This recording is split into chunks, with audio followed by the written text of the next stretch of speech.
Together.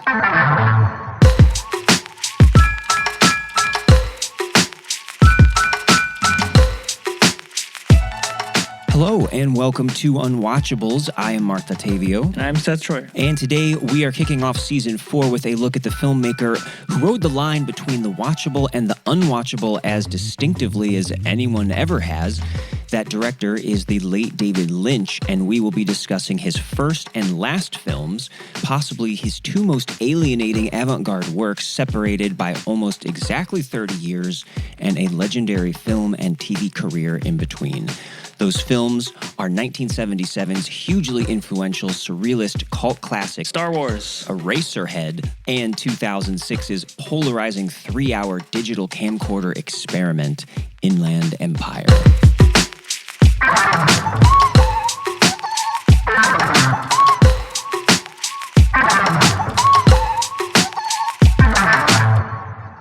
but it did come out the same year as Star Wars, and that's crazy, huh? That is crazy. It's really that's one of my favorite things to think about is like what other movies came out that year as Star Wars, and just like thinking about what if those people accidentally went into the wrong theater, you know? And there's someone out there who still has never seen another Star Wars movie. It's like the black and white one with the baby.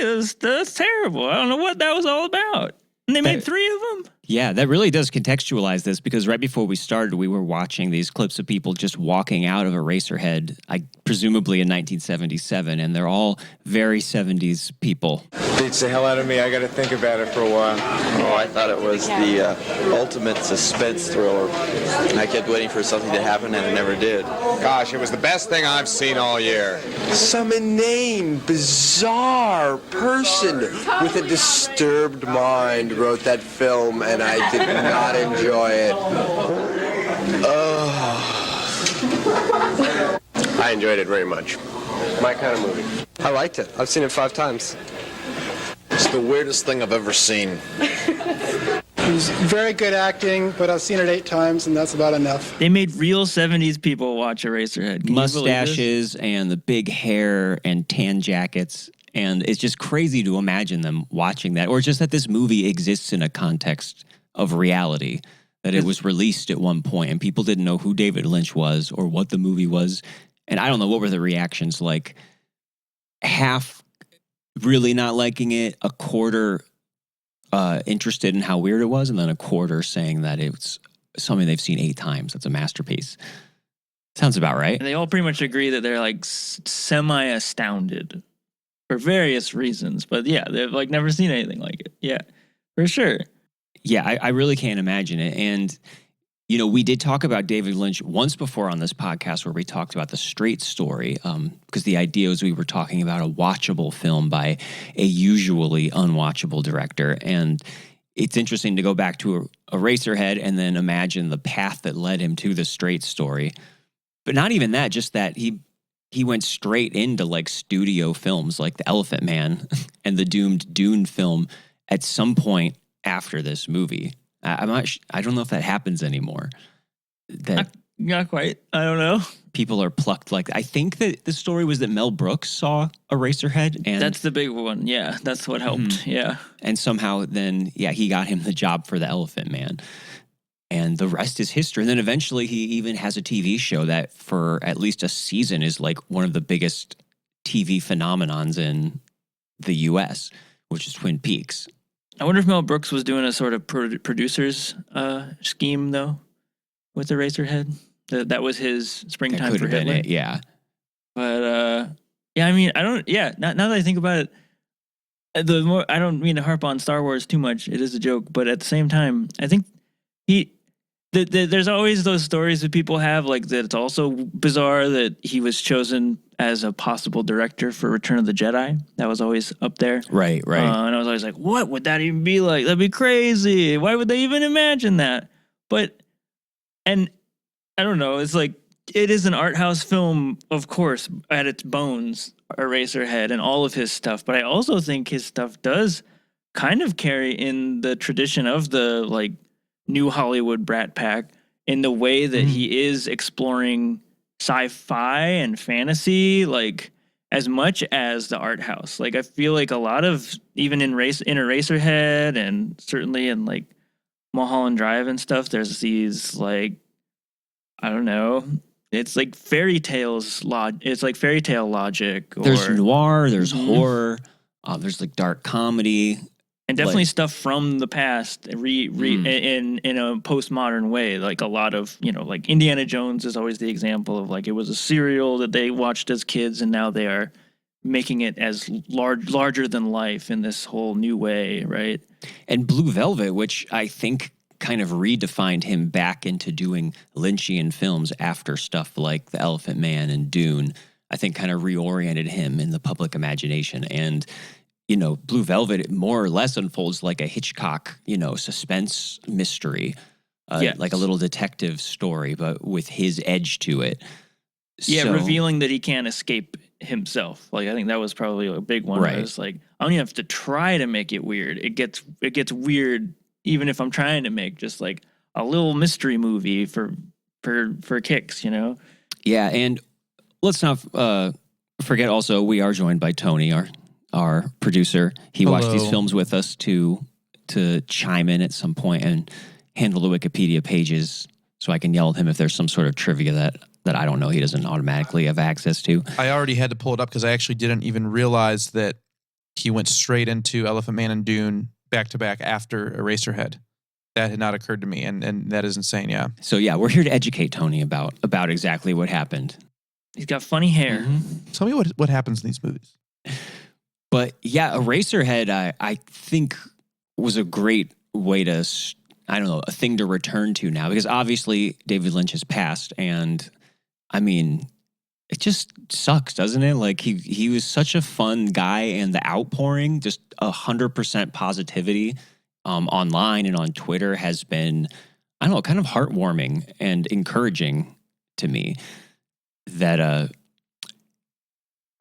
everyone seems, I guess, to recognize what a special figure and voice that he was. And, it's kind of sad that he didn't make a movie since 2006, but he did get to make 18 hours of the last Twin Peaks series.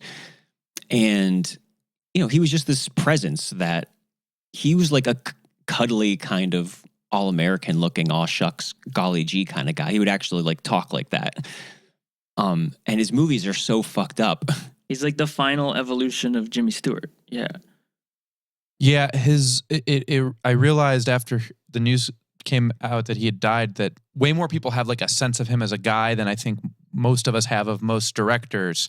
And it's funny because every time he does talk about his films, he's so weird and kind of evasive, but he's got all these other non-film related little like sort of cultural pockets that people know him from. It's nice to have like a sense of him as the guy and like his sort of style and his sense of humor, because I think there is this like, I don't know, for me the one of the main Lynch things is this like there's always this like little bit of a joke to his like creative attitude.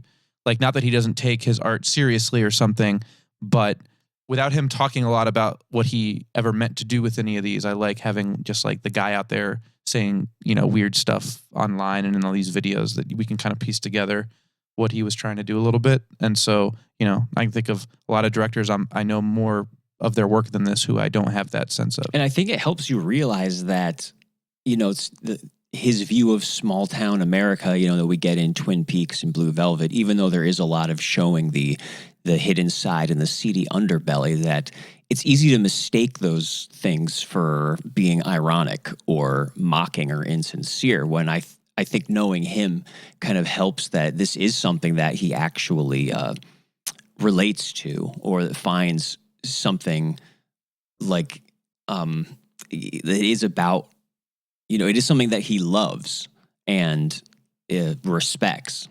And he has like genuine feeling underneath these things that you can find even in things as weird as Eraserhead and Inland Empire. Yeah, he's so elusive. That's the thing. As much as he has, in more recent years, become so much more open to the public and like on his website and becoming everyone's favorite weird dad or whatever, like almost to the point of like feeling like an annoying meme or something. Kind of like John Waters is now, or Werner Herzog. Like, but he never. And then I listened to like interviews with him, and he is just so like, I don't know. I question after an interview sometimes, it's like, is this guy as brilliant as I always thought he was? Because he does just really seem like a ditzy grandpa who just talks in circles about like how cool ideas are, and like every fucking thing you ask him about is just like, well, I had an idea about it and then I did it, and like that's literally his method about and his answer for everything, that it was like an idea. And I'm just like, that doesn't help. But then I actually sit down and I watch these movies again, like thinking that like, oh, it's this cartoony silly grandpa, and they are just so deeply layered. That's the thing. Like the goofiness, the cartooniness, and the darkness, the real raw darkness that this guy has, that you just it's amazing that he can get to those levels all at once and play with them all. And yeah, I mean, it's been said before that he is sort of, especially in Inland Empire, I think, and Eraserhead, he is like cutting open his brain, and like we're in his subconscious or something. He's like watching someone improvise with film somehow, like the way someone would improvise with an instrument. And you see like his motifs and preoccupations, which is really cool, which you don't see necessarily a lot with a lot of film artists. There's like more, I don't know, their films are just more segmented, and like they feel separate from themselves. You have to like work harder to see the connection between them. Like the only one I would compare to him is, and as far as American cinema is concerned, is like Kubrick. Like that's, for me, like as far as American filmmakers, there's like no third. It's like Lynch and Kubrick, but he's like the opposite, where it feels like it's so hard to find who is Stanley in all this, you know. But Lynch, like, it is Lynch. It's all him up here. Definitely. And I would argue that Eraserhead actually feels like his most personal movie to me, strangely enough. He's quoted as saying like it's a his direct most way. spiritual film, which I'm always, you know. And he famously declined to elaborate on what that meant. And then he says no. But let's get into Eraserhead, because the way that this movie came together is a story that I think a lot of cinema people are familiar with, that it was shot over the course of like 5 years. So really it started filming in 1972, and it was, I guess, funded, or it was at least greenlit by the American Film Institute, where he was a student, and he had like a 20-page script that they approved, which I guess they assumed was going to result in a 20-minute movie and not a feature-length film, which is why he would just have to keep going back and filming more over the years as he got the resources to keep doing it. So, which is actually kind of similar to how Inland Empire was filmed, but we'll get into the symmetry between those two.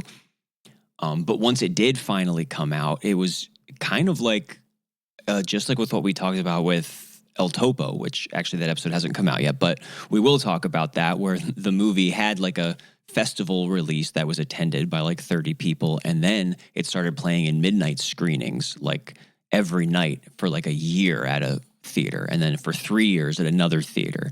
And that's, I don't know who those people in that video clip were, where they were when they saw it, but this was really like a discovery of not knowing what the fuck this thing was. And I don't think you can overstate how influential this movie was, especially on a lot of movies that we talked about on this podcast. Like, I mean, Tetsuo the Iron Man and Begotten, maybe some of the Aronofsky stuff. Like, I feel like this is so in the DNA, not just of Lynch's later work, but like where surrealism has gone and where horror has gone. Yeah, like more recent horror things is just so much more, the mental breakdown of it all really comes from this, I feel like. And you mentioned Stanley Kubrick, who cited Eraserhead as his favorite film. At one point, at least. I didn't know that. He told David Lynch that, and he reportedly screened it to the production crew and cast of The Shining before they started filming, to say, this is the kind of headspace that I want us to be in. Like, this is the mood that we're going for. You can feel it. That makes sense to me. There's a quote from Stanley that I've been looking at because I just watched Eyes Wide Shut, and I'm always thinking about this quote that he has, where he's like correct is good, interesting is better, which is just like such a simple thing like to say, but it like the more you watch him or Lynch, like boy, that is the MO, right? It's just like there's a correct way, like writing even down to writing your screenplay, like minute every page is a minute, right? He turns in a 20-minute one, so he turns in a 20-page script or something like that. But I'm sure it's more like a one sentence equals 10 minutes of this movie, right? It all comes down to those things, just breaking the rules, and just in a way that is natural, right? It doesn't feel like he's pulling his hair out, trying to like, I don't want to be normal. It's just like, no, he's just like natural. It feels natural. Yeah, and it really does feel like it's so coming specifically from his brain that every time I watch Eraserhead, like you can see different, obviously there were experimental and avant-garde films before then. You can see how there's elements of horror and noir and dark comedy, but it really feels so like it exists outside of any other era or even influences. Like it really feels like a world that was just created out of whole cloth to me. And that's why it's so weird to watch these clips of people from the 70s coming out of it, like it just in a world and a context that received it when, I don't know, this movie really feels like timeless to me in an eerie way. In a literal way. Yeah, even down to the black and white. Like it feels like what year did this happen? Was it like, and some of it feels like way too modern. Like it feels like there's certain swells of visuals in this that just feel like, how did they make it look like that? Like it's just gorgeous. And yeah, the influences are just so hard. I really tried this time, like thinking, like stretching. It felt like everything felt like a stretch. Like even just like the basic surrealist tradition or something. It just really feels too easy to throw him in with that, or like, yeah, okay, like Kafka, he read Kafka or something, but I don't know. Yeah, it feels like a breakthrough. And I think it's why Lynchian has become such a cliche term that you just can't stop using, because it really is the best way to put it. Like it all, that specific combination of all those different elements that we're talking about really just feel like Lynchian. And there's no really any other way to put it. And it's a very helpful adjective, even if it's kind of overused. But if you just look at, the sound design of this movie, which I'm sure we'll want to talk about a lot, because I feel like the oral aspect of this is every bit as like massive as the visual aspect is. And, there's this low industrial hum for pretty much the entire movie, and every scene is some different level in the volcano or in the furnace of steam being released.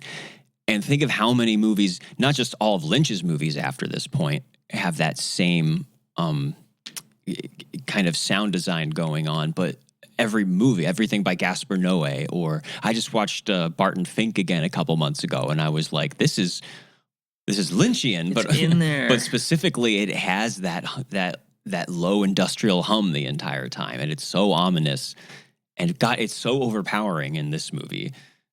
Like it's the first entrance, and I feel like it's in every one of his movies, is the far off train sound. And Lynch has always really been a stickler about presentation and how people watch his movies. And like I know when he released Mulholland Drive, there's this letter you can see online that he sent to all the theaters that screen the film, telling them exactly what temperature to put the bulbs on, and that he wanted the sound to be like 2 notches higher than normal. Yeah, cranked 3 decibels, which is actually kind of a lot. Yeah, that's a lot. Yeah. OCD grandpa. I remember his DVD releases didn't have chapter stops, which was so frustrating and annoying, because I was like, sometimes, like the power goes out or something. I got to get back to this part in the movie, and I got to fast forward all the way there. But I do think that's really important, and it makes a difference with how you're watching this movie. Like it should be on the biggest screen that you can, or at least something that's intimate with your face right in it, and the sound should be really loud. And ideally it should be nighttime, which I'm interested, Seth, you watching this in the morning, what that was like. Well, it was kind of a very unique experience for me, who has seen this movie. I don't know how many times since I saw it in high school. And I mean, it's been a comfort movie. I think I've seen the first hour a million times, just like put it on like at midnight, kind of stoned, ready to go to sleep and just drift off and get into that. Like all his movies, I kind of have that with. So yeah, it was kind of bizarre. I don't think I've ever seen this before, like 10 p.m. And I watched it this morning, but it was kind of it was really fascinating. It felt different in that way. I felt very lucid in a different way. So it was like a more intellectual viewing of it, where a lot of times I watch it at night, I can just really feel like myself just drift away, and get into the headspace. And had you seen this before, Tony? Yes, I had, although probably not nearly as loud and on as nice of a system as this. I don't think I have ever seen this just like sat down in the dark focusing on it. Well, knowing I was going to come talk to you guys about it a little bit, but like, outside of some environment where there's people hanging around and chatting during it and stuff. And so it was kind of unsettling and awesome to get to see it that way. And I played it very loud. Yeah, it was extremely loud. That's the way to do it. And also, it's kind of different if you're watching it with like a group of people or alone. This is actually a very funny movie. Like there is intentionally like very funny things that happen during this. And in all his movies, in like a party setting, you can all just constantly laugh at just like, well, it's so crazy. You're just constantly laughing because, somebody finds this part really crazy. We'll laugh about it. But yeah, like when you're alone, it's totally different. Yeah, it really does play different. It's still kind of funny, but it's more uncomfortable. And it's just me out here. Yeah, there's no release valve with other people around. And yeah, I love that scene where like the old lady at the next table like leans over and grabs the waiter and goes, "I'll have what she's having." A lot of that kind of stuff. Is that this movie? Yeah, that was good. Yeah. It's actually a really dark and uncomfortable when you watch that alone. Because I've never watched what she's having is I can't. You'll have to watch the movie. Yeah. I've never watched this alone, I suppose. So that's maybe something I could add to the since now there's a sort of limited future potential for new Lynch experiences. It does get so I suppose scary. I could add that to the list. It's a scary movie. Like it's like, especially by the end. Oh my god, it gets so gruesome, so over the top.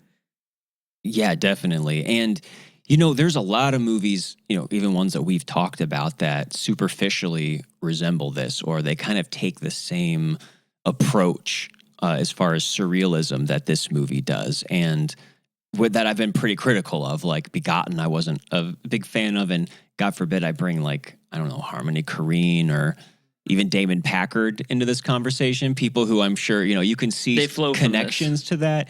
And especially these movies getting to feature length that a lot of times I feel avant-garde stuff works being a little bit shorter or it starts to wear thin. So I was kind of interested about why I do consider this to be like a masterpiece and I'm curious also. Not those other ones. And I think the biggest thing is that this does tap into some really just human anxieties. And this is what I was getting into when I said that I think this is Lynch's most personal, not just in the sense of, the motifs that he constantly returns to, throughout his career, but almost autobiographical.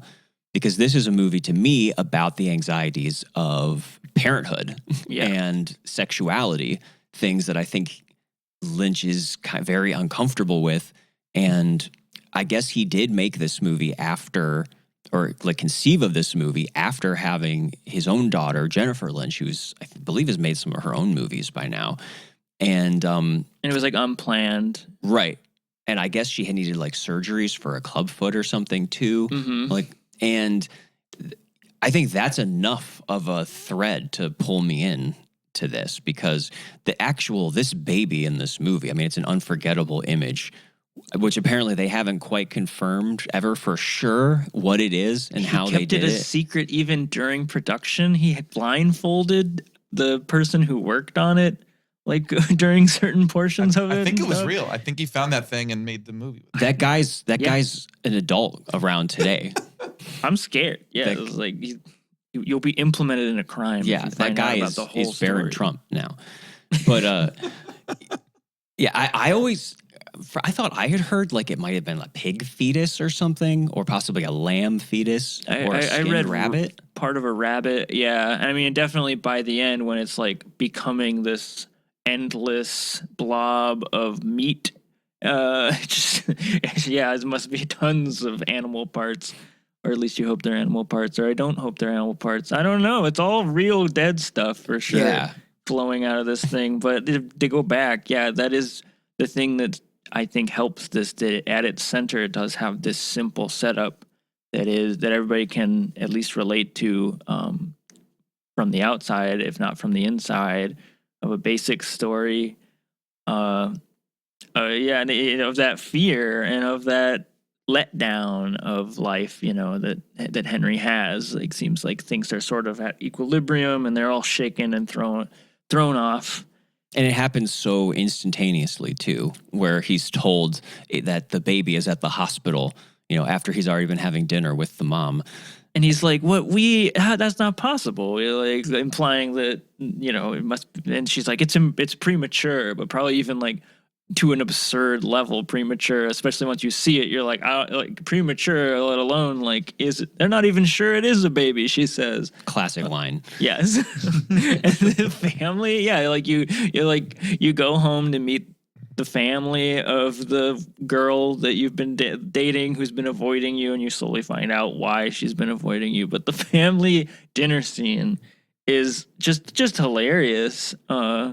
Yeah, it really is, and it's just even it's a if classic you're not meeting like the in-laws prone to surrealism scene. And stuff. I mean, it's just like gooey and silly, and the mom making the salad and then putting it into the grandma's lap and holding her arms to grandma to toss doesn't it. move, lights a cigarette for grandma. Like, obviously it doesn't make any sense, but it captures that awkwardness in a way that you just never would have thought of before. It taps into it in this weird subconscious instinctual way that is very Lynchian. And then just suddenly the next scene, they are home with the baby, presumably married, and we skip through all of that stuff. So I can only imagine being David Lynch's daughter watching this, knowing that it was kind of about you. That's what I was worried about. Like, Jesus Christ, I ruined your life and I'm a monster. Yeah. And yeah, but that's enough really to bring me into this. And well, I would also imagine, I don't know. I mean, maybe it doesn't work for some of his movies for you, but for me, I find that like beyond all the surrealism and stuff that he has at his disposal, when he's really on, and he always describes it as like one idea leading to another, like a string of pearls or something, but like pacing, like the way he can bring you from one level to another, like even if they are totally juxtaposed, or one emotion to another, like humor into horror, is just really seamless and does sustain a runtime in a way that you're just like in a way that's more exciting than just general narrative film. Like that's the potential for when you like mess with things and experiment with film. I think when you're doing it right, you can like ride these levels in this crazy way that's like engaging in a way that you're like, I have no idea what's going to happen next, but not in this just like fucking crazy shit happening constantly. Yeah, I'm always impressed by that, his like actual storytelling ability. yeah, and it's weird that is something that applies to this movie, because this still is overall like one of the most off the wall, just like start to finish avant-garde type things. And it's really more, I don't know, in the second half where we start to have some of the really weird digressions of his head rolling off and the little boy taking it to the pencil factory. Explain which that apparently, one to me. I mean, it's Explain that the one. whole, it's the inspiration for the name of the film, and it was, I guess I heard Lynch say something about that being one of the inspirations for the film. It wasn't just some random thing he came up with that day. That was somehow baked into this from the beginning. And I don't really know what to make of it. And, you could bring different lenses to, the lady in the radiator and the kind of like more non sequitur type things that start happening as it goes on. But that stuff, that stuff kind of feels excused for me, and not so random and unrelated because there is that fundamental way it's tethered to something that's human and recognizable. And I mean, even Henry looks like Lynch, doesn't he? Like he makes me think of David himself. Yeah. Oh, absolutely. Eccentric hair. Yeah. Talks weird. Yeah. And we should give credit to Jack Nance, who plays him too, because this is a really memorable performance. Just the way he speaks, the looks on his face is almost like physical comedy that he does throughout this. And he would go to be in, a lot of his other movies, and he's in Twin Peaks and stuff too. And apparently in all the years and stretches where they weren't filming, he kept that hair, which is very method. Yes, it is. And his wife, Sissy Spacek, helped produce some of this. I thought was wild. Oh yeah, she was his wife? Mm-hmm. Oh, okay. I did see her name come up in all that too. That's great. Yeah. But just, on the surface, like you said, how this looks, the sound, it's not just about the hum and the furnace noises. It's also the squelching of him trying to sleep while his wife is rubbing her eyes, and it sounds like she's rubbing like rubber together. Or those squealing dogs that are nursing when he goes to visit the in-laws. And I love how they don't reveal what that sound is for like a minute before he comes in, and it's way more unsettling without knowing what it is at first. There's like petty annoyances that are happening through this that then turn into these more elemental fears, which actually, that kind of reminded me of Mother, actually. Ooh, that's a good line to draw. And the whole thing is it's very uncomfortable in the best way.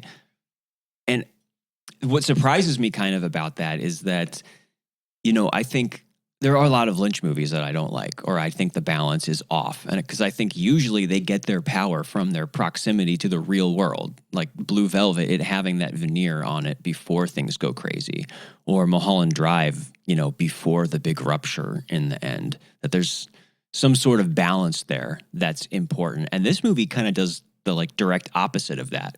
Like it drops us into this completely alien world right away where we're floating in unmoored. Space. There's a weird umbilical cord brain thing floating around, and there's a man on the moon pulling levers who's God, maybe making the movie happen at all or something. Who knows, Wild. Yeah.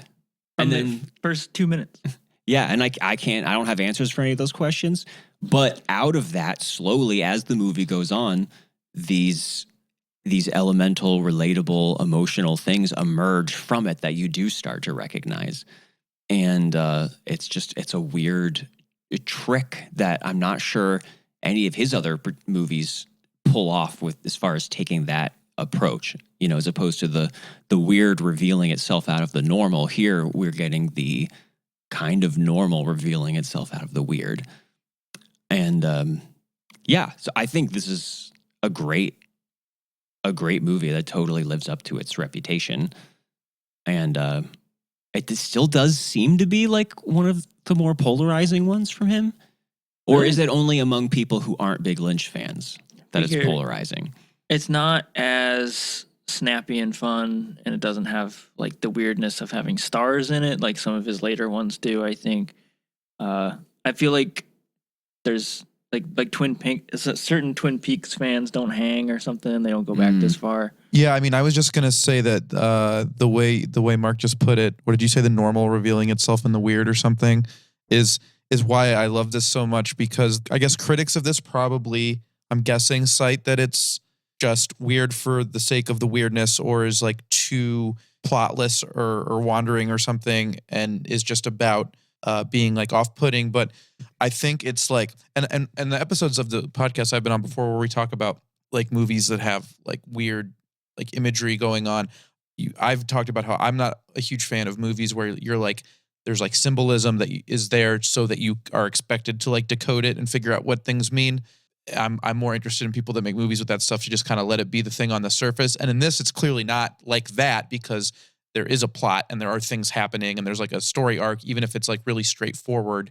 And that's not the part of it that Lynch is the most interested in like explaining to us. But what I think is so like keeps like pulling me into this is that he has all of these things that are okay, ostensibly like they're not things that are meant to mean something else or be a stand-in for some other concept or like be a symbol you're supposed to figure out. But he creates like a dream-like environment that feels like it feels real because we're familiar with dreams working that way and like being hazy and strange in that way. And it's not just the surreal stuff that's happening. Like Marc mentioned, you know, the mixing the salad in the grandma's lap or whatever to like make this absurd in-law meeting work. It's just like things like the way he lights things or stages things. So like they're in the dining room and the mom is just like disappearing with like the casserole dish or whatever into just like a completely pitch black room that the door opens to. There's like nothing you see on the other side. There's just all these little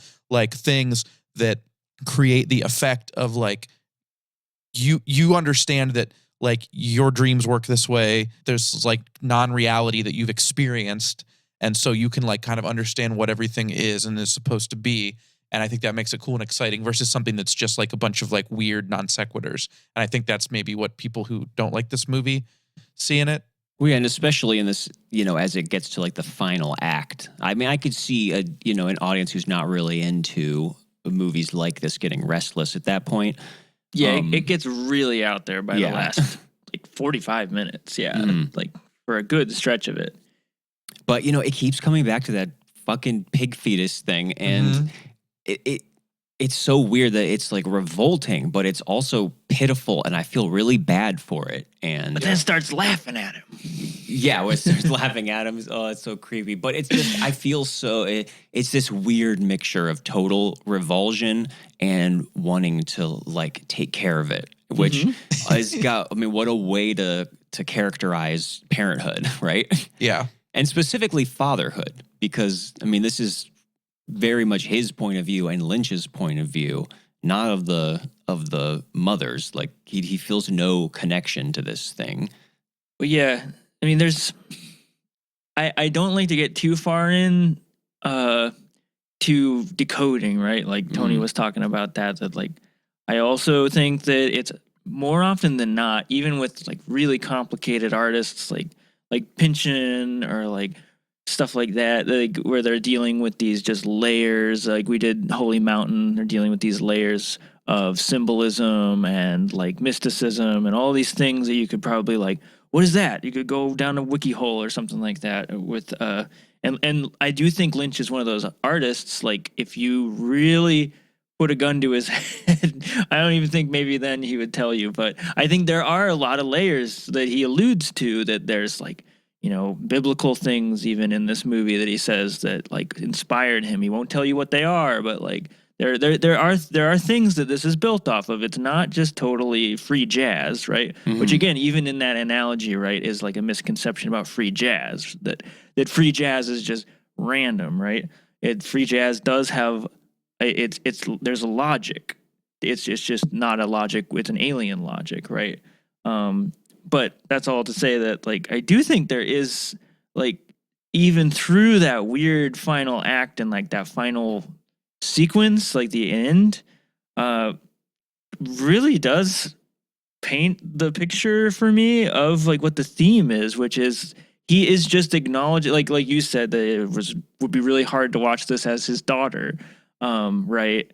I can only imagine, my interpretation at least is, and it's just that he is acknowledging sort of a taboo feeling he had for like when you're in that position, you're supposed to be a good dad, right? You're supposed to step up and you're supposed to, you know, be like so excited about this and like this is what people do, and like he is just acknowledging that he had moments of darkness. He was like it's almost like the hugging at the end with the radiator girl. It's like this sort of like, it's okay that you had this sort of like, you didn't love this, or you had like moments where you're like kind of wished the baby was dead or something, or you cut it open.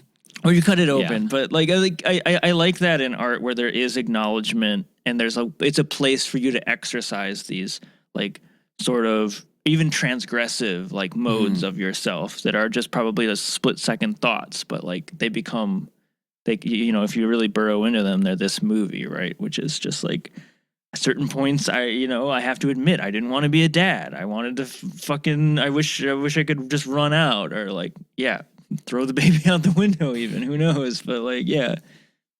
Yeah, and all that stuff comes across just viscerally to me. It doesn't have to be decoded or analyzed. I mean, you definitely can analyze it. I don't feel like there's any urgency for me to do anything like that, which is a really great place to be as an audience member, that there's depths for you to dive into if you want them.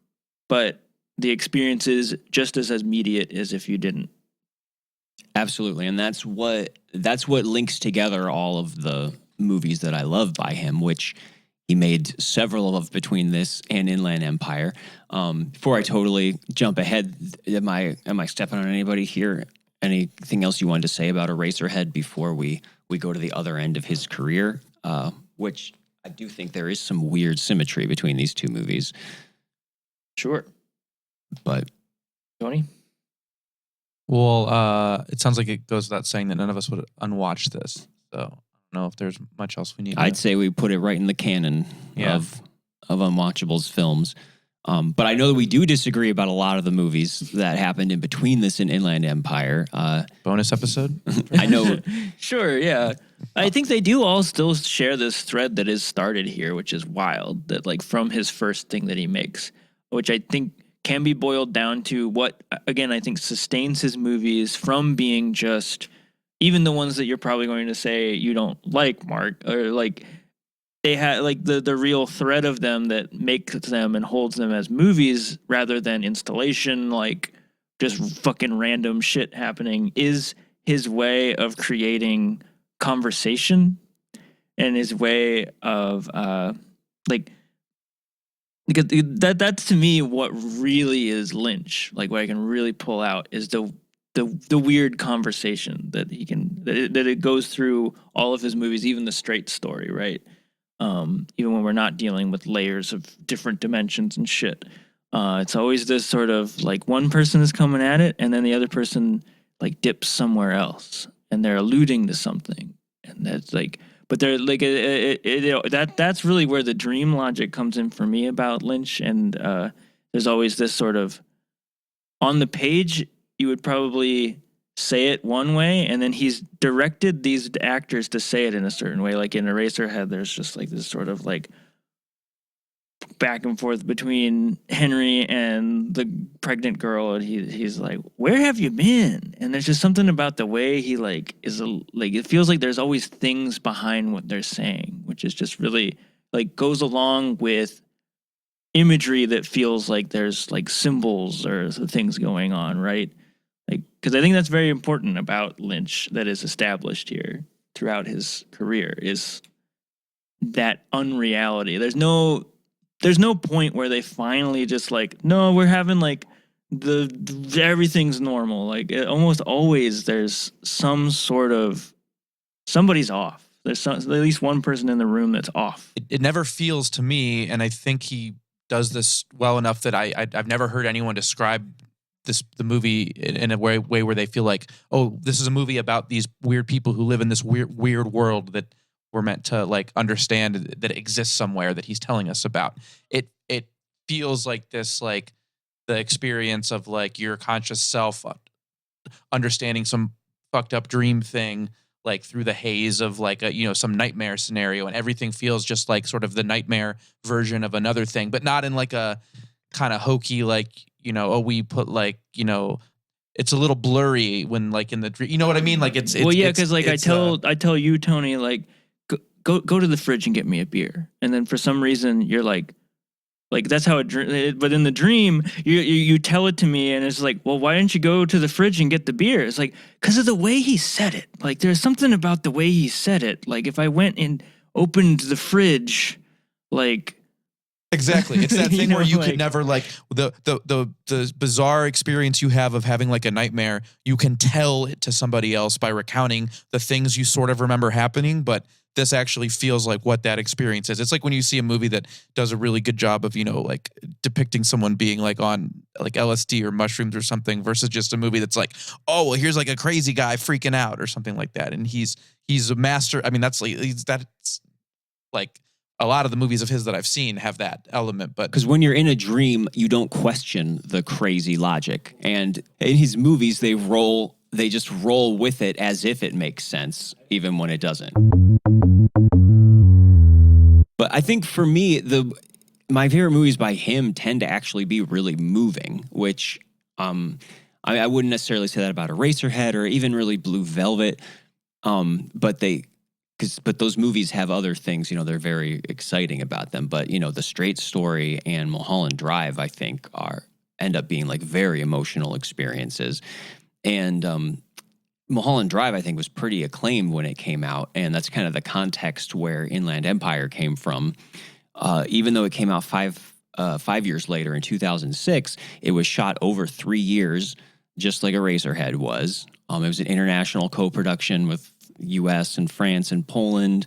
The big difference is that he did not have like a finished script. And the way that he did this movie was basically writing scenes as they came to him and giving the pages to the actors in the morning and kind of going along with it, which resulted in the actors not only not knowing what the movie was about, but not even understanding what their roles were, like by the time they were attending the premiere. And I think that's a really big part of this movie. The other kind of elephant in the room here, which is one of the reasons I've been avoiding this for so long, is that this is one of those early 2000s movies where they decided to film the whole thing in digital, camcorder. So he shot this with a handheld Sony camcorder, like in low resolution digital video. And maybe it's just a prejudice on my end. I just find that to be just really ugly. So that was my thing. I read so many reviews. I've talked to so many people. I just don't have access to like that worry. Like it's the same as like watching something in black and white. I was just like, I never would have expected people had such a reaction. Even like big reviewers had like real like, so ugly, I can't handle it. I can't look at this standard definition. Like I was just like, my precious pretty picture. Like what? I don't understand. Well, and we should mention that this did just have a big restoration. So like what I just watched, I guess they upscaled it basically using AI, like so that it looks more high definition now than I guess it would have back in 2006. But it still does. It just looks like a home movie or a reality show or anything that would have been, I don't know, if you're our age, maybe you walked around like a Best Buy or a Circuit City where they would have the cameras out and you're probably in the TV backyard screens that you could see, like, or maybe security camera footage. And it's just, I don't know, it's just not cinematic to me. There's a flat look to it. There's no depth of field at all. And you can't really do much with lighting, especially in subtle ways. And Lynch is just so masterful with that kind of stuff that it seems unfortunate to me that it's like I'm watching the dailies they made, doing auditions or maybe scouting locations or something, and like they're going to film the real movie later. And I mean, I was able to adjust to that as this very, very long movie went on, but it is still something I couldn't help but picture an alternate version of almost every shot of like how cool this could look otherwise. Oh no! I wanted to talk about this. So I watched this on Max, and so I imagine what I saw was the like upscaled one, right? You probably have to have like a DVD or something to get the actual like sure you version. Could download it or something. Yeah. I'm just like, that's the one that if you watch this now, you're probably going to encounter. And so I'm curious. It's probably just different not it could as fuzzy as it would feel. have looked before. Yeah. And there was a certain grain that was added. I think I have a position that falls somewhere between the two of you, which is that like Marc maybe has like a bias in general for this, or just isn't into like things shot on digital. And I'm not necessarily like opposed to it, and I can think of a couple things I suppose I've seen that where I thought it added like an effect that like served the thing that I was watching. Blair Witch Project works Sure, perfectly for oh my that. God, yeah, that class, yeah, that would be like the banner example of something that needs to be that way. And And let me be specific too, that this is everything's actually shot in digital now, even stuff that, looks like film. This is a very specific era where this is what like DV cameras looked like. It's a a camcorder. handheld. Yeah, exactly. Like the thing the thing that like your dad would shoot Christmas morning on, if you, in the 2000s. Like America's Funniest Home Videos kind of look like this. Yeah. Yeah. And so for me, what, all that stuff we just got done talking about with Eraserhead, where it feels like he accurately recreated some like experience that is unspeakable of being in like a dream or nightmare or something. That to me, it feels like he's doing the same type of thing, and there's a lot of the same like themes going on here, but it feels like harder to like grasp that through the camcorder vibe or something. Like it feels like too real. Like it feels like I could make a movie about us and point the camera at Seth in the room here on the couch, and what I'm going to see is like a more or less accurate recreation of Seth sitting on the couch with like the light in the room sort of a little washed out or whatever, and it doesn't it makes it feel like farther away from me or something in this, and so that was a hang up for me too in this. Sorry, Seth. No, I mean I didn't make it. It's fine. But I wish I did, because well, and you probably would have made it with I would have. I mean, you've seen my movies. I make movies on mini DV tapes because I do love the look, because I love that it looks closer to the way things actually look, which I think there's a distancing. You talk about distancing. There's a distancing quality to film for me, and especially when things are lit and stylized and like in this industry standard sort of way. Like there's things in Inland Empire that really do. I don't know. Like it makes it so there is an extra added element of strangeness, because these bizarre things feel like they are happening in the real world, rather than this. Like the second I'm watching a movie and it looks like a normal movie, it's just reiterating that it's a movie. Where sure, this has the effect of that too, if you're of a different sort, where you are sometimes probably locked into the fact that this is a guy like holding a camera like really close to someone's face, and he's holding the camera and he's the only one holding the camera. But I think it does work with the central project of this, which is dealing with, there's a lot of meta stuff happening. There's a lot of ideas about how weird it is that we make movies, and it's bizarre that we make movies in general, like this whole like playing pretend thing. And there's like the movie within this movie. And that just don't like being on the outside of that, like looking in with this like standard definition stuff, the lo-fi-ness. It reminds me of like music has the same kind of, I can point to so many like albums that I love. They're like, that's why I love them, like Guided by Voices or like Neutral Milk Hotel. They're like created from this like lo-fi, like shitty basement sound, and that's like why it has the charm. And I just see that here. Well, and see, for me, that I agree with you about that, but that kind of aesthetic for me like tells you something about the creation of the art. Guided by Voices, when they made B1000, didn't have access to like a multi-million-dollar studio and simply choose to record it on a tape recorder for for a vibe. Like it's cool because they had like the dads in the garage with like the Tascam like reel to reel making an album, making like a rock and roll album, and so that graininess and that I like it for that reason, but because of what it tells me about like the context of the thing, whereas this feels just like a stylistic choice, and it's not purely a stylistic one. I guess I did listen to some interviews where he talks the about immediacy, like the practicality of it, and Mm-hmm. that a lot of major directors experimented with shooting stuff Dogma this way around this time, for sure. Yeah.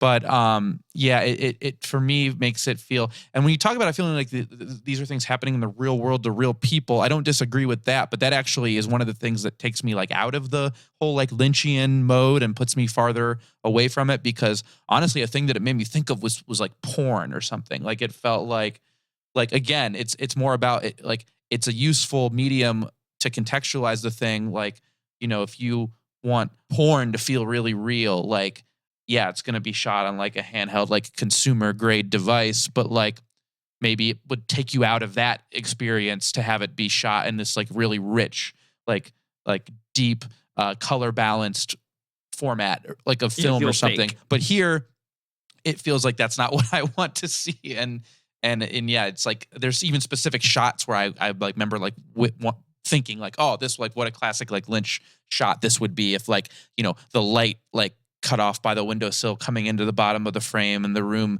was like this thing that like illuminating the colors in the on the set instead of just a washed out part of the screen that I can't see what's going on. It's like, I don't know, maybe there was like some intention there, but I didn't enjoy it, and I couldn't like figure out if what it was doing other than just being like, you know, decided to change it up. Like it like revealed too much of the mechanism of him making the movie to me instead of just like coloring how I saw it, I guess.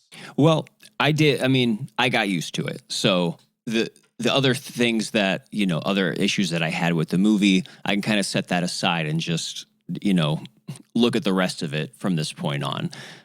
Because like I said, this was a movie I had avoided, I mean, for, I don't know when this came out, 2006, I would have still been in high school. So that's a long time I've been avoiding this Just movie. amazing to me you avoided it. I still don't understand, like how could you not? It was basically, it was what I heard that I knew at that point there were movies that Lynch did that I found kind of indulgent and frankly like tried my patience. And this, Yes, the that's descriptions of this sounded like it was 3 hours of that plus the DV thing.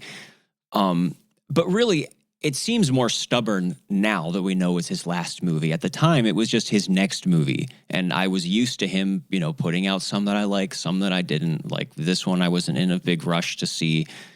And of course, after a while, it became kind of assumed this was probably going to be his last movie. Now we know for sure that it is.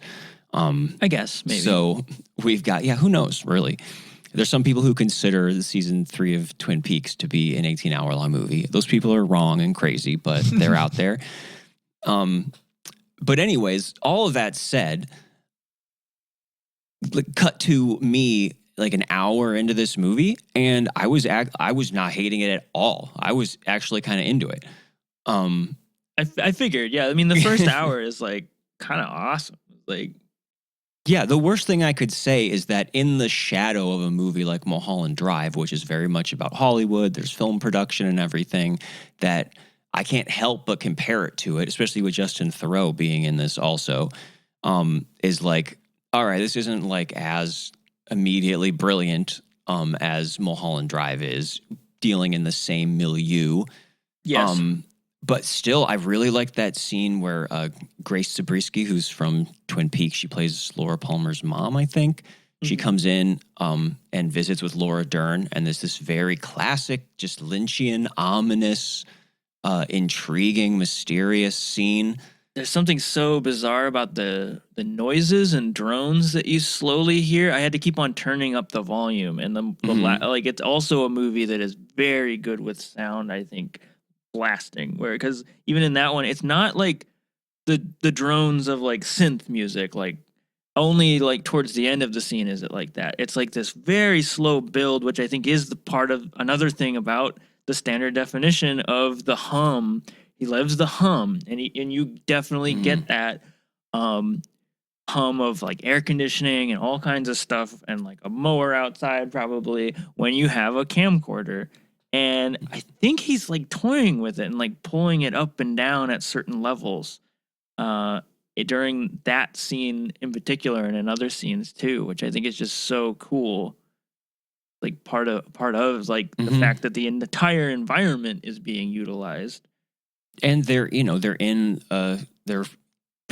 filming a movie that they just learned has already been attempted to be filmed before. It's cursed. And they were murdered.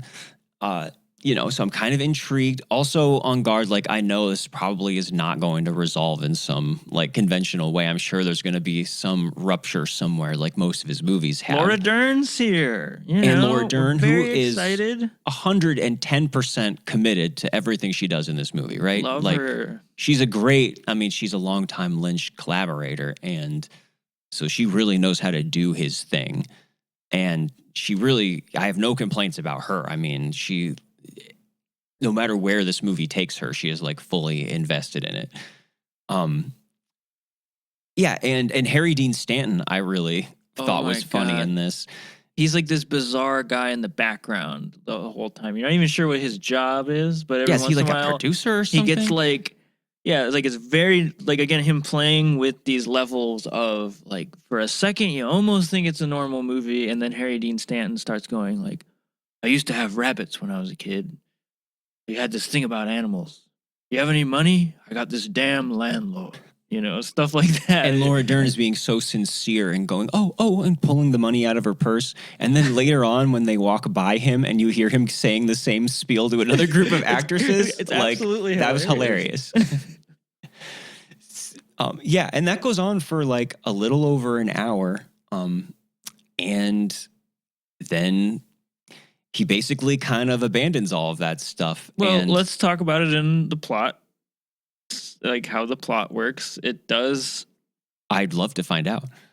Well, no, I really don't think. I mean, there is a moment the first where part of the movie. I mean, the first part of the movie is really complicated. The prologue is like introducing all this bizarre stuff, like the rabbits, which is like a sitcom inside of. There's all these like. There's like a radio show that's happening inside this movie. There's like the longest running radio show or something. There's also this story in Poland that is developing slowly, has to do with this woman who is driven to prostitution because she's married to this phantom man or whatever. Well, that's teased at the beginning, but Yes. it doesn't come back until the whole filming a movie thing is kind of, if not abandoned, it's like now all of a sudden we get things that look like they might be clips from the movie. They Well, also Laura look loses like they herself. might be them becoming their characters in real life, but it's not a real life that really relates to what their real life was before. She has like a new husband all of a sudden.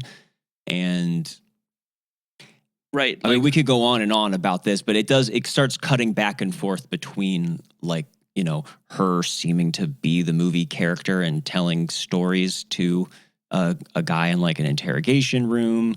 Yeah, and they're having they do actually consummate their relationship. The Laura Dern and her co-star, which the whole thing is that everyone keeps on saying like, "Hey, don't fuck with this girl. You know, you're not supposed to do that." And he's like, "I never even said I was going to." And like, yeah, it's like a romantic movie, but it doesn't mean I'm going to be romantic with this person. And they do fuck. And during the sex scene is where it turns, and she starts describing this scene that they were doing. And she starts talking like the character during sex, like who she believes she is suddenly. And we go to that scene that she was describing during the sex scene, which we figure out that is her walking down the alleyway, which is described by the creepy Polish woman who, is it Polish? I think it's Polish, you know, who talks to her, this Twin Peaks lady who talks to her in the conversation. She talks about this alleyway that leads, it's around the palace. She goes through the alleyway and it leads into the set, which we had seen a scene before that where they hear a noise. Turns out it's another Laura Dern, which is like developing Lynch's That was whole cool. doppelganger thing. This is all like on the edge of the rupture where things are still kind of right. where we're keeping track of. Now it seems like she's speaking in this accent of the character in different situations that are outside of the film. I just like belabor that part because I think that is like it is a calculated moment when we are starting to lose reality, right? Like traditional reality that is like sort of set up for a moment, at least the illusion of reality. Yes.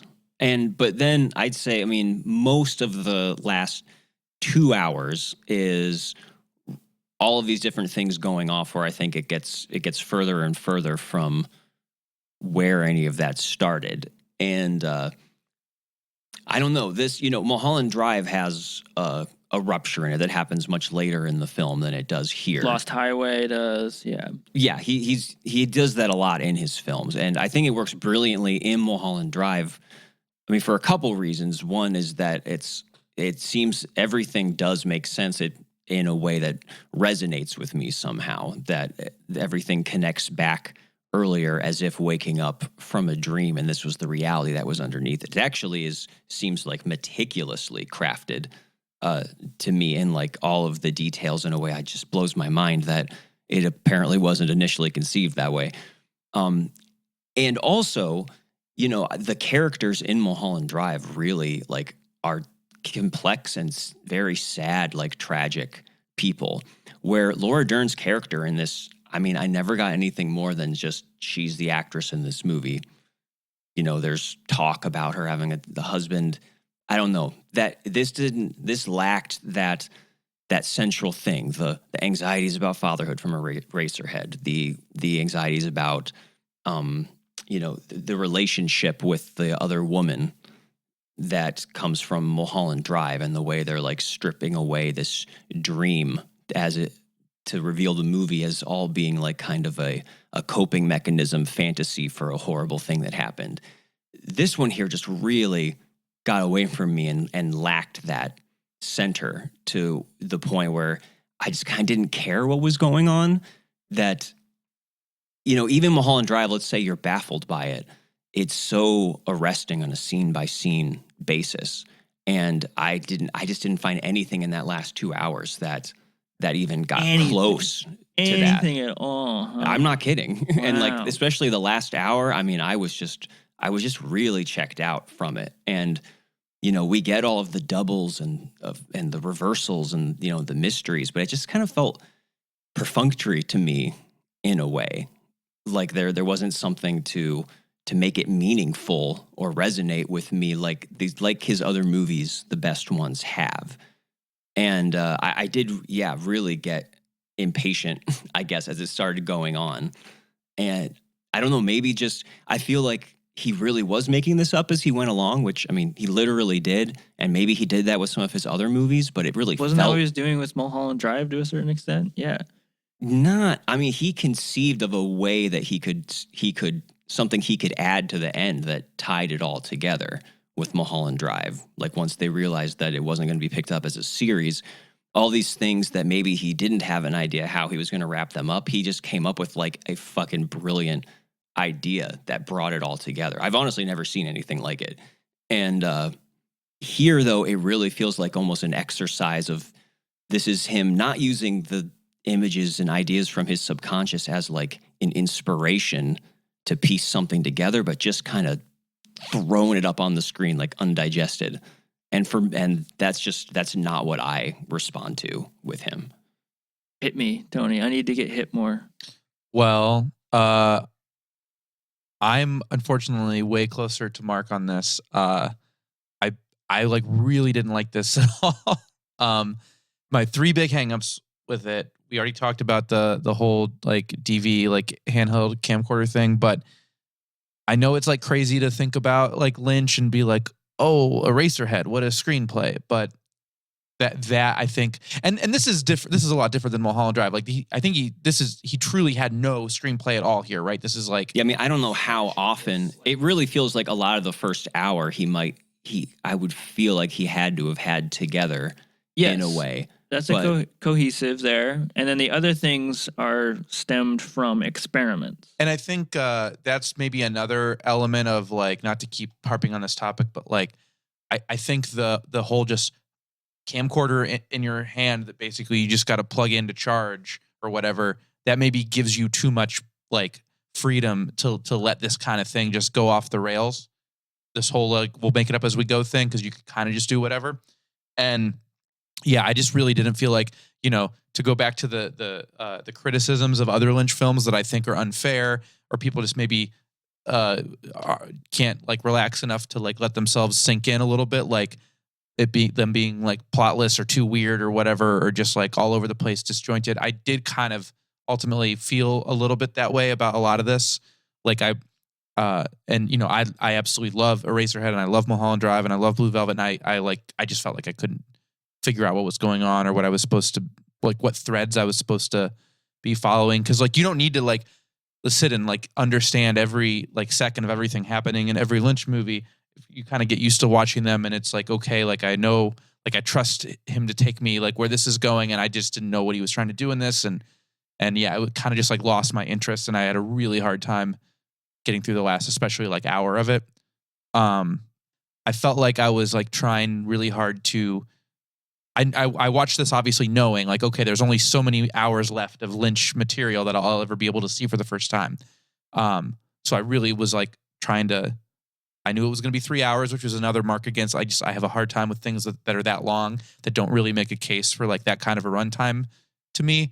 And I kind of knew that this was unlikely to do that going into it, but I was like, okay, this is, there's precious few minutes of Lynch remaining that I can even see, and I just could not. I wanted it bad, but I just could not get there. I'm sorry, Seth. It's all right. I didn't make it. Again, I didn't make it, but no. I like this. Wait, are you sure you didn't make this one? I thought you made this one. I wish I made this one. No. I like this bit that we both are critiquing this as if Seth made it, and we're trying to be really careful about hurting his feelings. It really feels like that. So I think a lot of it just I comes have 2 down minutes to to rebuttal. I have 2 minutes to rebuttal.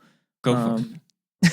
I just think it comes down to the however you regard this of it, just kind of does it get you to feel something, and I guess that sounds like what Tony and I had in common was that I just wasn't feeling anything really from those last time, except, I took a lot of notes just trying to kind of keep track of what was going on and stuff, but it eventually got to the territory of like, if I was going to get anything out of this, I feel like it would take way too much analysis and stuff that without it first viscerally inviting me in to be even interested in doing that. See, I just don't think he's doing something like that where you want to be taking notes. I don't like this is so much closer to yes, because I do agree. I think he's doing something different than the other movies.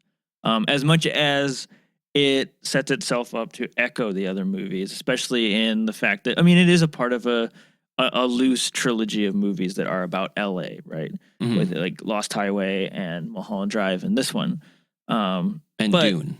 I do, and Dune, which is all about LA. But I do think this one is doing something very different in that it is departing from the real world. It's going out there into the wild blue yonder for sure, beyond like just normal concerns, right? It is really trying to dive into the deep end, and I think it's about giving yourself to that. And not being concerned about like who the Polish people are in this and how they relate exactly. Because I don't think you're gonna find too much there. You find things. I think a lot of people have. I looked online. There's like, of course, like layers of people like that make pretty great cases, but I find boring and like cheapen the movie for me because I don't think. It's a visceral experience, more like a roller coaster ride of some sort. Where, Laura Dern's character, who knows who this person is? This woman who's in trouble. That's the tagline, woman in trouble. And that's her. And we are just kind of thrown into her body to, like, she's a car and he's pushing us down the hill.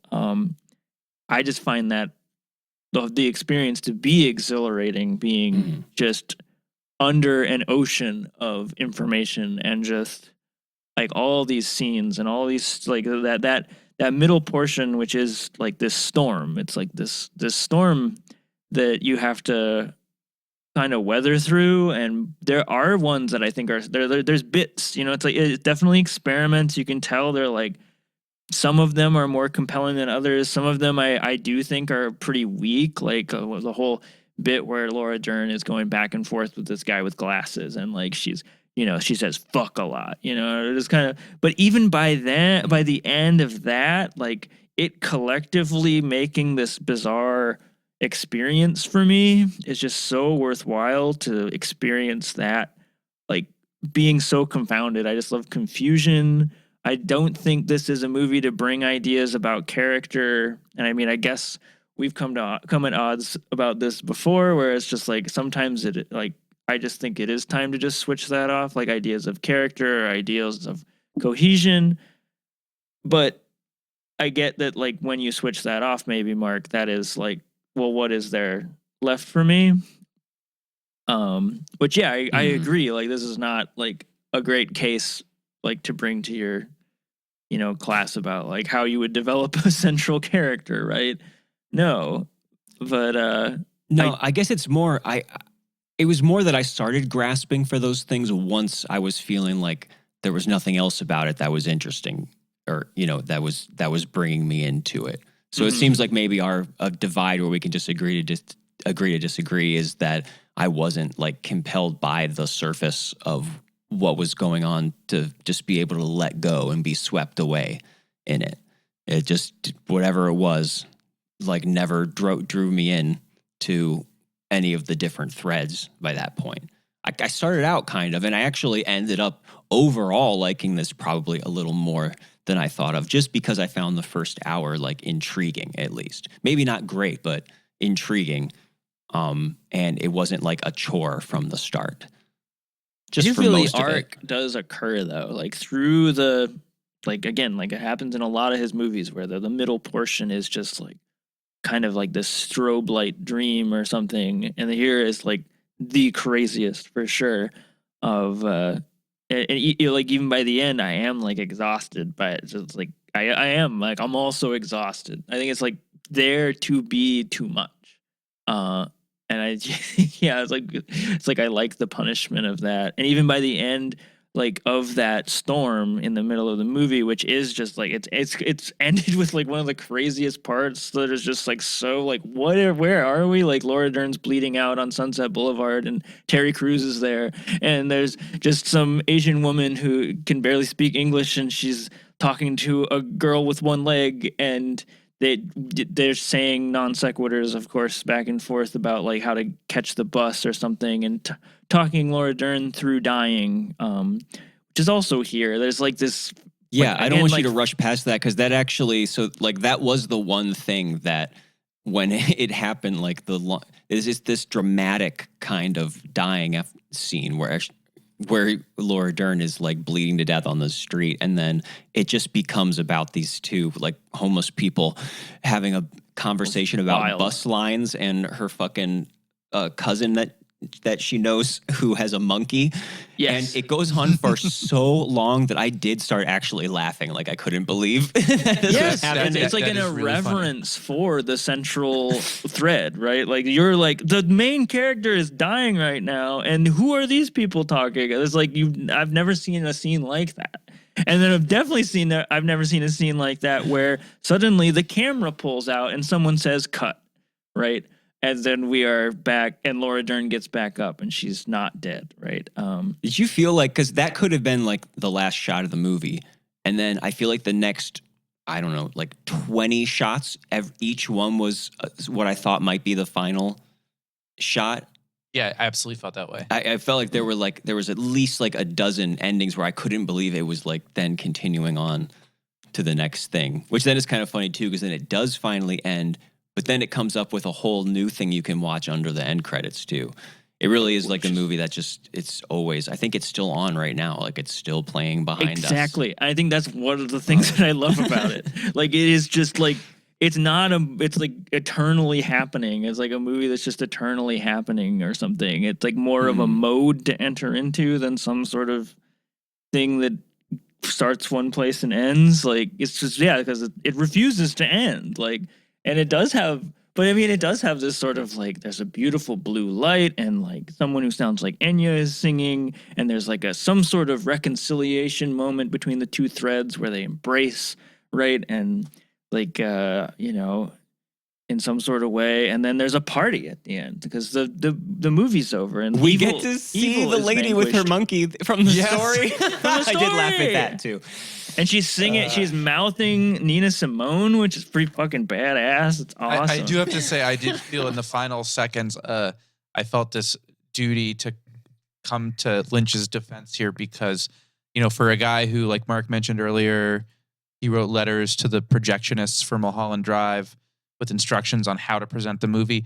If you watch this shit on Max, that end sequence you're talking about disappears into the corner of your screen while it presents you with the things you might be interested in watching next, which really sucks. Like, please watch the fucking Desperate Housewives of New Jersey, or whatever the fuck is on there. Yeah, that sucked a lot, but plague of streaming. Yeah, well, you definitely, this does feel like, I mean, it's 110% undiluted. Did you like David the party? Lynch, Did you like right? the party? No. No, you didn't. Why did you not like the party? Over the credits? Yes. Oh my God, I was so just happy it was over by then. I felt like the movie was begging to I end by had my that own point, yeah. party that the movie was over. Oh my God. But It's he like did, that's- he operated the camera, he edited this, he did most of the score, he did the sound design. Which actually, the score, I'll say something positive for the score. And I actually was trying to Shazam things, thinking like, surely this wasn't original material created for this movie. It was. Yeah. So okay, that's one. I'm gonna put that in. I realize we're almost wrapping here, and I've said nothing positive about this, so I do want to at least say that. Yeah, you guys have to be nice to me now. Well, and again, that's why I was glad we paired this with Eraserhead. Besides that, there's a nice balance here. I didn't want to, spend our Lynch tribute episode talking about the stuff that I don't like about him, because it's not like he's not my thing. There's still stuff that I really do respond to, and I'm glad that I finally sat and watched this movie. You could get over the I fact don't that it have doesn't to have again. its pretty little lighting and stuff. You precious people and your lighting. Yeah. But, rest in peace. I loved, for the most part, the last season of Twin Peaks, which was the last thing that he actually did. And he did direct every episode and I think write most of it. So I think that would be a great way to go out, as far as in tribute to him. He did go out very strong, no matter what you think of this movie. I am very excited to have basically all of Twin Peaks ahead of me. And then if you two were going to instruct me, film idiot, on the outstanding Lynch movies that I can still watch for the first time, what should I watch next? Should it be Wild at Heart, Lost Highway, or Dune? Lost Highway. Definitely not Dune. Okay. Let me just say, now that I've seen this, the only one of his films I haven't seen in its entirety is Dune, because I made it through the first half hour of that years ago. And I could really see it was going to be a long road ahead. And that's a very compromised, debacle. I think by it's all still accounts. kind of a fascinating movie to watch, but yeah, I don't know. I mean, I'd say watch everything he ever did because it's fucking awesome. I think I have to now. Yeah. Yeah, you would never know. I really don't like Wild at Heart. I think that's another one that is so just him trying to see what a little stinker he can be, and weird for weird's sake and naughty for naughty's sake. And it really is like the opposite of what I like about his other movies. Lost Highway, I think the first half is like a really great short, and it does lose me in a kind of a way that this does as it goes on. See, also, for me, it's just he clicks his fingers and it doesn't matter anymore. I'm like in. I'm like, he's hypnotized me, which I think is the case with a lot of movies that I love. That's the thing. Like 2001: A Space Odyssey, I feel like is like that. Which, like, to go back to Stanley and David, like, I do think Eraserhead and like 2001 must have been like these comparable experiences for theater people.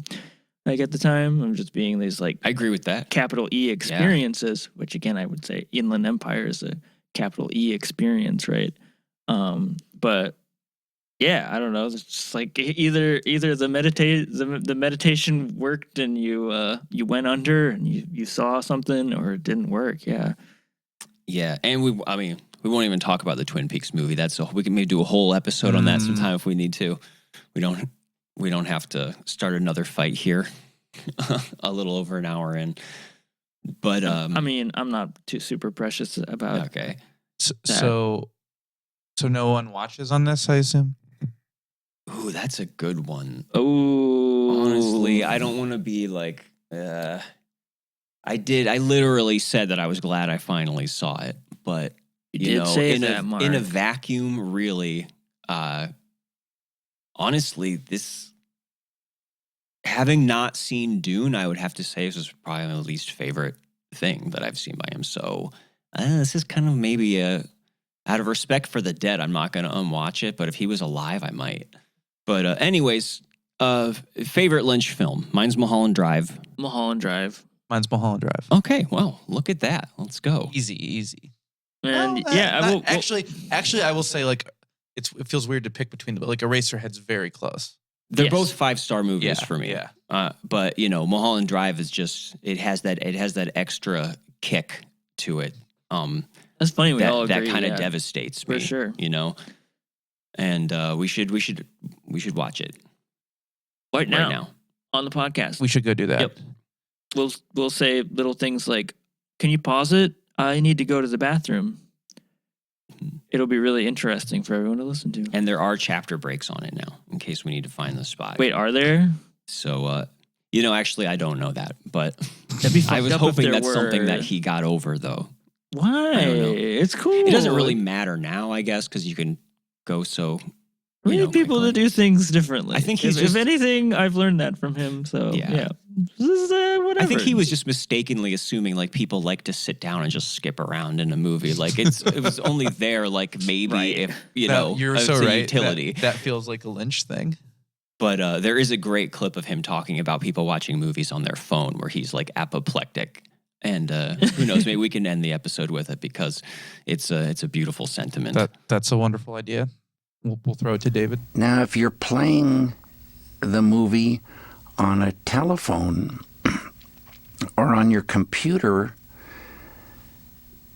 you will never in a trillion years experience the film. You'll think you have experienced it, but you'll be cheated. It will be a week. You'll be experiencing weakness and extreme putrefaction of a potential experience in another world. So don't let your friends or some television advertisement trick you into accepting weakness. Such a sadness. Power in that world is critical. Everything has been worked on to be a certain way. And if you don't have a setup for your films, it's a joke. It's just the most sickening, horrifying joke. And this world is so troubled. And it's such a sadness that you think you've seen a film on your fucking telephone. Get real.